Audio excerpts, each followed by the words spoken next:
Hello, beautiful people. This is chapter 2.1b, biconditional. So previously we've talked about conditional statements.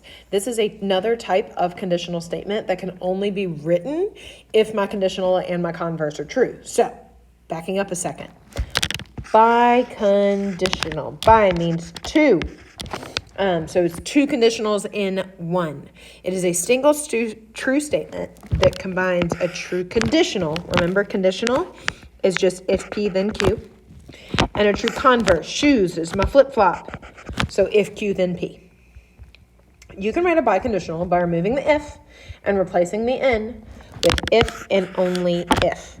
So what that means is you're going to say your hypothesis, if and only if, and then your conclusion. So the key part there, if and only if. It's not if then, hypothesis, if and only if, conclusion. The way we write it is P, if and only if, Q. P, if and only if, Q. A definition is considered a good definition if it can be written as a biconditional. We're not going to get into definitions really today, but that's why this is a thing.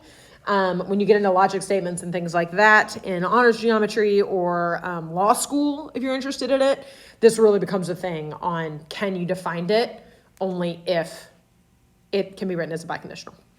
Okay, so we're going to write the converse, and then we're going to see if they're both true. And if we can, we're going to combine it into a biconditional. So we're starting with a conditional.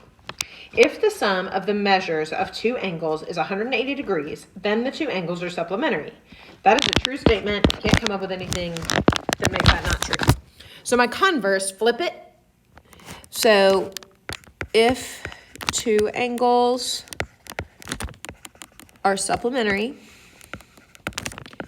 then the sum of the two angles is 180. Then the sum is 180 degrees.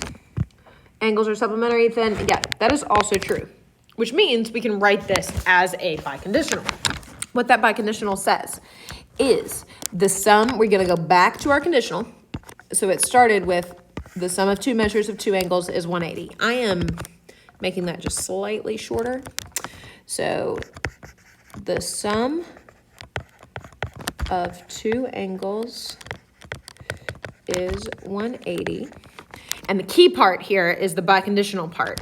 If and only if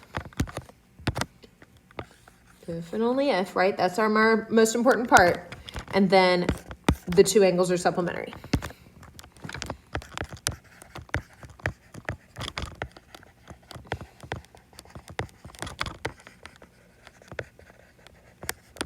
Right, let's try another one. Conditional. If it is a dog, then it has a tail. Well, aren't there dogs without tails? That feels false to me. Pretty sure there's dogs without tails. I mean, I guess they've been chopped. Let's try the converse. If, converse, remember, flip it. If it has a tail, then it is a dog. Well, that is most definitely false, right?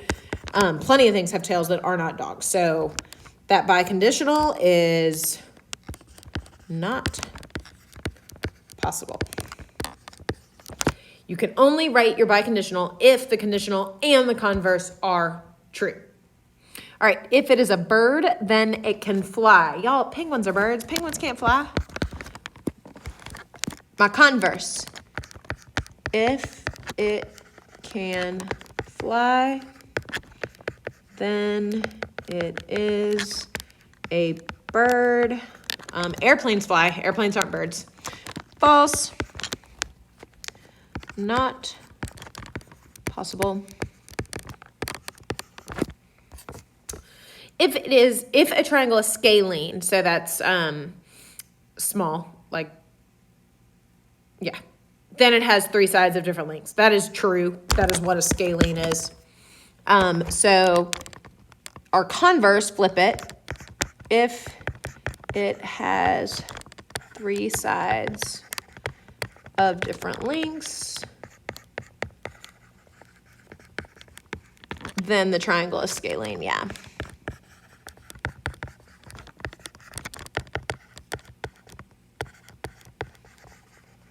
That is true. So we can write a biconditional. Now remember, let's go back to our original conditional. If a triangle is scalene, so triangle scalene is how we're starting this.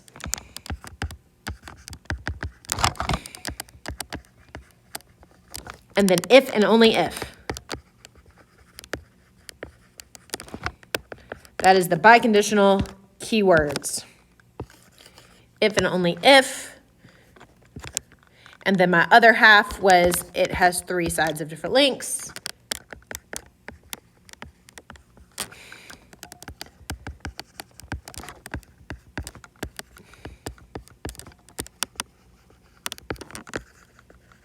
Lots of writing today. Great fun. Okay, I hope that makes sense. Given the biconditional, write the conditional and the converse. Couple more things to write. So the sum and measures of an angle is 90 if and only if the angles are complementary. That means that we can say if the sum of angles is 90 degrees, then the angles are complementary. That is true. We're good to go. The converse is the flip it, right? So if the angles are complementary,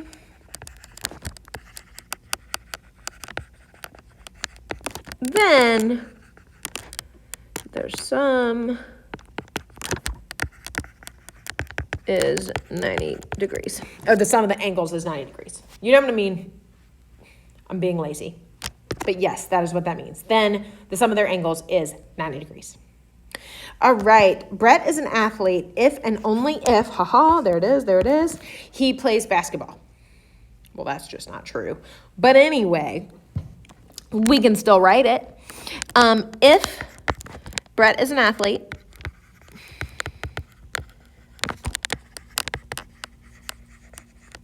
then he plays basketball.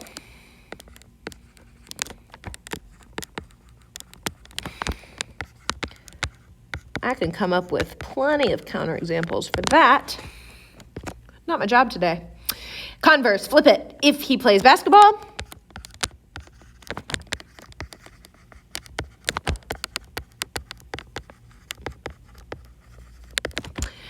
then Brett is an athlete.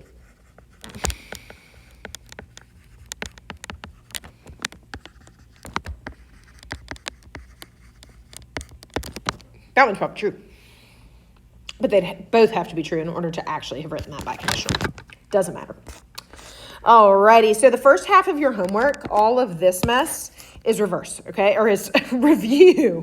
So this is exactly like what we had yesterday. Copy and paste it to make your life easier. So this is the conditional. Give me a converse, inverse, contrapositive. This is the conditional. Give me the converse, inverse, and contrapositive. And then down here, this is more the biconditional stuff. So given the conditional, is it true or false? Is it true or false? Write my biconditional. Write my converse. That's my mother. Call her back. And then this last piece is exactly like what we just had in our notes. That is a biconditional. Write the conditional and the converse. Hope that helps.